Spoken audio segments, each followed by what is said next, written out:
In the beginning of 2023, the people of Oxford in the UK were fed up. They had had enough.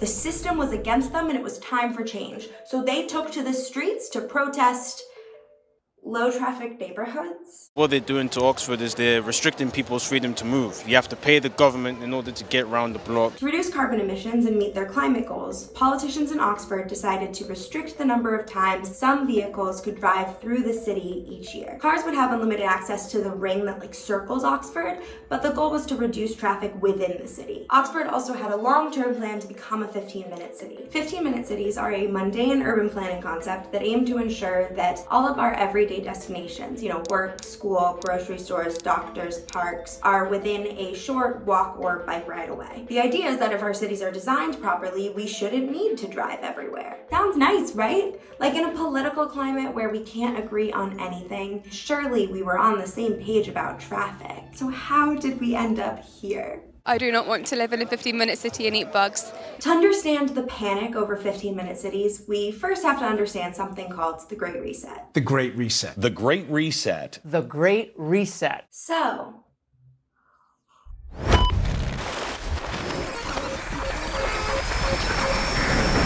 in 2020, the World Economic Forum started promoting a COVID-19 recovery plan that they described as a paradigm shift that would put nature at the heart of how we operate. Recovery from the pandemic is an opportunity, but there is no vaccine for the planet. Nature needs a bailout. It's time for people to work together, listen to each other, and build this trust. Finally, someone has the courage to stand up and pitch the revolutionary ideas of working together and listening to each other.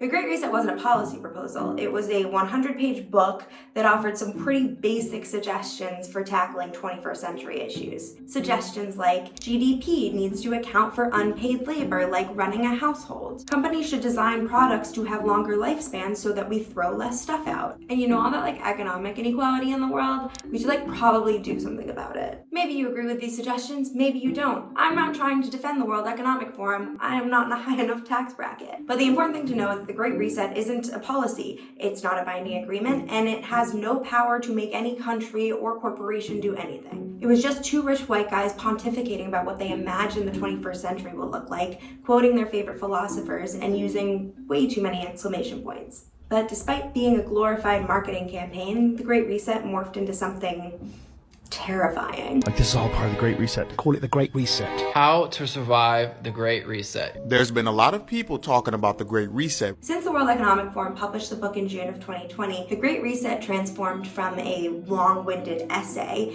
into this vast conspiracy theory, which claims that elites are using environmental policy to create a global authoritarian government, a mean green eco-regime. They're going to depopulate the world. They want a smaller population degrowth environment. Track your every movement. You'll have a digital ID that will track your shopping, your entertainment, your activities, and your carbon footprint. Measure how much CO2 you personally exhale into the atmosphere. Tracing all individual CO2 contributors. Humans inhale oxygen, we exhale CO2. Force you to eat bugs for protein. They'll replace the ribeye with cockroaches and cicadas, because global warming. It's like he's never heard of a lentil. Come to my house, Tucker.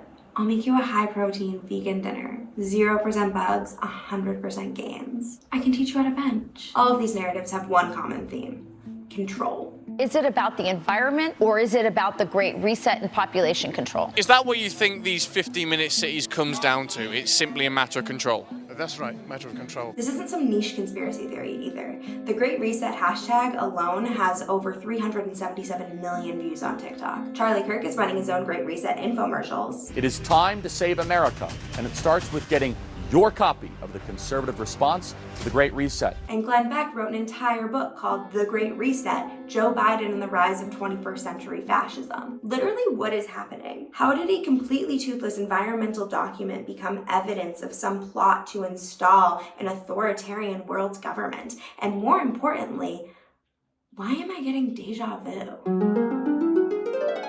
Sustainable development is just a really nice way of saying centralized control over all of human life on planet Earth. That's Glenn Beck in 2011. God, Do you remember 2011? I was a child. I didn't even know who Glenn Beck was. Things were so much better then. At the time, Beck was Fox News' most popular conspiracy theorist, but he wasn't talking about the Great Reset. He was talking about something called Agenda 21. Agenda 21!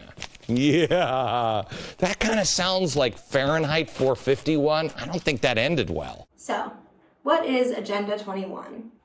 At the end of the 1992 Earth Summit in Rio, President H.W. Bush and the leaders of 177 other countries signed a document known as Agenda 21. We come to Rio committed to extending the record on American leadership on the environment. Kind of like the Great Reset, it was a non-binding resolution that suggested ways for governments and NGOs to promote sustainable development. Things like reducing vulnerability to drought, diversifying the types of crops we grow and increasing rural farmers' incomes, establishing domestic facilities to handle hazardous waste materials. And much like the Great Reset, it had about as much legal power as a friendship bracelet. Agenda 21 is not a treaty. It has no force of law, no enforcement mechanisms, no penalties, and no significant funding. It is not even a top-down recommendation, seeking instead to encourage communities around the world to come up with their own solutions to overpopulation, pollution, poverty, and resource depletion. It is a feel-good guide that cannot force anyone, anywhere to do anything at all. But despite being, for all intents and purposes, a Christmas card to the environment, Agenda 21 was warped into this catch-all conspiracy theory by right-wing groups. They, 20 years ago, set up what they called Agenda 21, which was basically to design a world without cars. American Policy Center President Tom DeWeese described it as a new kind of tyranny that, if not stopped, will surely lead us into a new dark ages of pain and misery yet unknown to mankind. Ted Cruz said that Agenda 21 would abolish golf courses and paved roads. I mean, a girl can dream. And Glenn Beck even wrote a book about it. Time is a flat circle. For what it's worth, I did read the book for this video. They create this government that's starving its population in the name of the environment, but they are overfeeding their squirrels because squirrels are nature. So they have a really robust squirrel population. This might seem ridiculous to you, but the Agenda 21 conspiracy theories had a huge impact on American politics. Agenda 21. It's a hot topic in Tea Party circles, and Newt Gingrich is vowing to stop it. To cease all federal funding of any kind of activity that relates to the United Nations Agenda 21. On a national level, the Republican Party's 2012 platform stated that it strongly rejects UN Agenda 21 as erosive to American sovereignty. I oppose Agenda 21. I oppose putting the United States in an international political body where we lose United States sovereignty. On state levels, Alabama passed a law meant to outlaw any effects of Agenda 21. They've actually been able to get legislation at the state level fending off Agenda 21. The legislatures of Kansas, New Hampshire, and Tennessee all passed state resolutions condemning it. There are a lot of people who think that there's a whole, social engineering thing going on in the White House. There's the Agenda 21 from the UN. There's also the White House Rural Council. And on local levels, in communities like Carroll County, Maryland, all 5 county commissioners were voted out of office for supporting the International Council for Local Environmental Initiatives, which supported Agenda 21 and helped local governments plan sustainable development. There is a good chance now your local community officials are actively working on implementing this socialist-created globalist scheme through this organization. It's ICLEI. The Eco-Mobility Congress will look at how we can advance mobility as a service and improve freight and road safety. In Baldwin County, Alabama, all 9 members of the Planning and Zoning Committee quit in protest of the hysteria over local smart planning and anti-sprawl initiatives. Virtually none of the outlandish claims about Agenda 21 are true. Yet, as with all such baseless propaganda, the hysteria over it has had the effect of poisoning any kind of rational discussion of the very real challenges we face. There is a system called Agenda 21. There is a plan to depopulate the world maybe by 6 or 7 billion people. Which brings us back to 15-minute cities.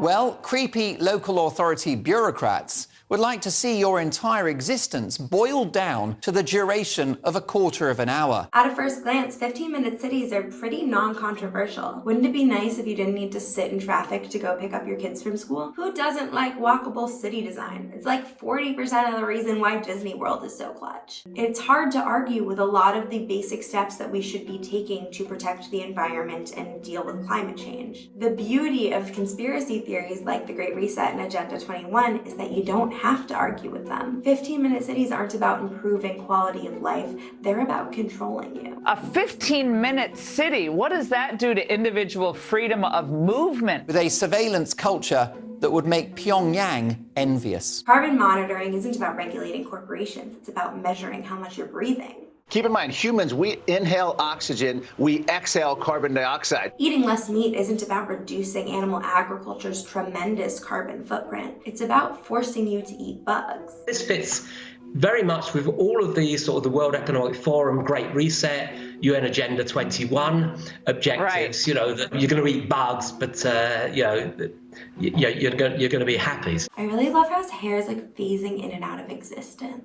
It is so brave to go on national television when your hair is trapped in the space-time continuum. Big world government lies like the Great Reset or Agenda 21 aren't really conspiracy theories, they're conspiracy frameworks. Lenses through which to interpret every environmental measure, no matter how toothless or reasonable, as evidence of a malicious plot to install some eco-totalitarian regime. The climate agenda isn't really about saving the planet, it's about controlling the people. And this is how we end up with people making TikToks fantasizing about enacting violence against urban planning concepts.